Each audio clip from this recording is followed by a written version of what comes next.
Alors bonjour, je me présente Sylvie Richard, je suis chargée d'enseignement à la Haute École pédagogique du canton du Valais en Suisse et je suis également actuellement doctorante en psychologie à l'Université de Genève à l'unité du développement sensorimoteur, affectif et social de la naissance à l'adolescence. Et dans le cadre de mes recherches, je m'intéresse tout particulièrement au développement du jeu de faire semblant chez les enfants de 4 à 6-7 ans ainsi qu'à ses effets bénéfiques sur le développement des compétences socio-émotionnelles. Alors dans le cadre de cette capsule,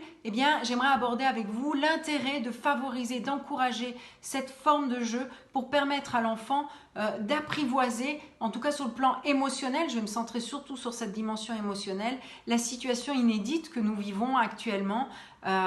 puisque cette forme de jeu va permettre à l'enfant de mieux comprendre la réalité dans laquelle il est amené à évoluer, de mieux du coup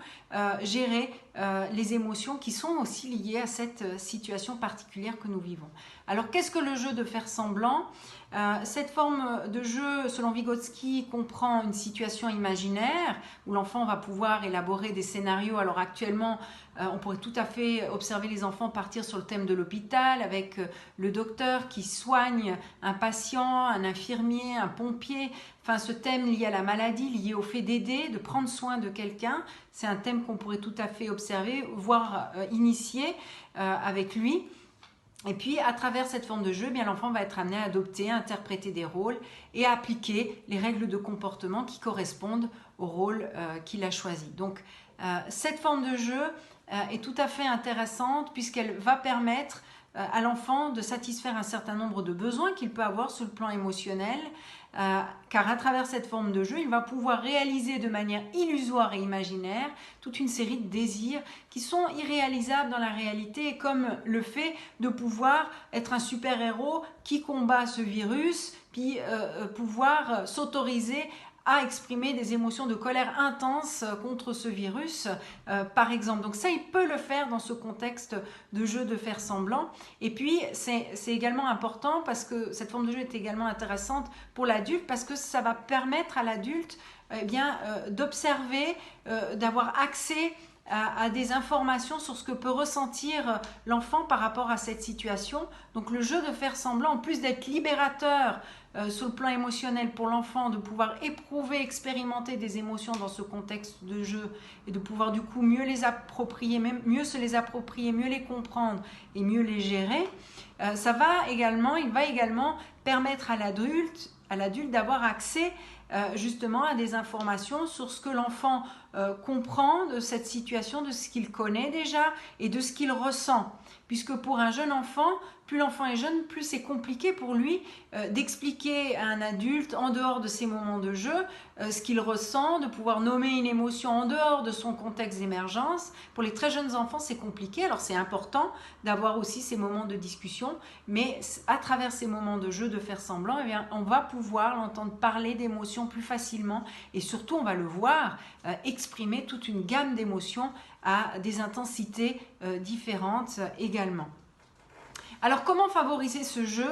tout particulièrement? Moi je dirais une première chose, c'est de laisser du temps à l'enfant pour construire son jeu, pour pouvoir le faire évoluer. Laisser un espace, ça aussi c'est quelque chose d'essentiel pour l'enfant, du matériel à disposition. Alors si on a envie d'observer ce qui se passe au niveau de la thématique qui nous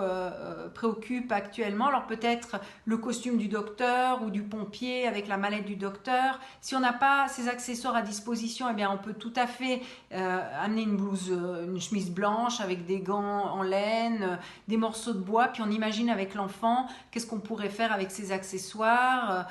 dire que ce morceau de bois c'est une seringue ou un stéthoscope. Voilà, l'adulte peut aussi bien entendu participer au jeu de l'enfant et ça c'est aussi un conseil que je peux donner, d'endosser soi-même un rôle pour initier le jeu, pour le faire évoluer, surtout si l'enfant n'a pas l'habitude de s'engager dans cette forme de jeu ou s'il n'a pas de grand frère ou de grande sœur, de temps en temps endosser un rôle, ça va faire évoluer le jeu de l'enfant. Puis je mettrai aussi à disposition de l'enfant un bloc-notes avec des feuilles, des crayons de couleur, des feutres, pour lui permettre justement de dessiner librement et de dessiner les rôles qu'il va endosser. Ça va lui permettre également de planifier, de se projeter dans son jeu Et justement, là, j'ai quelques exemples de dessins qui ont été réalisés par 2 jeunes enfants qui se sont engagés sur le thème de l'hôpital dès qu'ils ont su qu'ils ne pourraient pas retourner tout de suite à l'école. Alors là, on voit, cet enfant m'avait expliqué qu'il jouait le rôle du docteur qui soignait un patient. Et puis ce jeu a évolué de manière surprenante vers le thème de l'usine qui fabrique du désinfectant. Alors l'enfant m'a expliqué qu'il y avait ces 2 camions, qu'ils étaient des chimistes qui élaboraient du produit désinfectant, avec le camion qui amenait l'alcool et l'autre camion qui amenait d'autres produits pour justement fabriquer ce désinfectant. Donc vous voyez, à partir du thème de l'hôpital, le thème a évolué vers la fabrication de désinfectants et finalement les enfants ont terminé leur jeu avec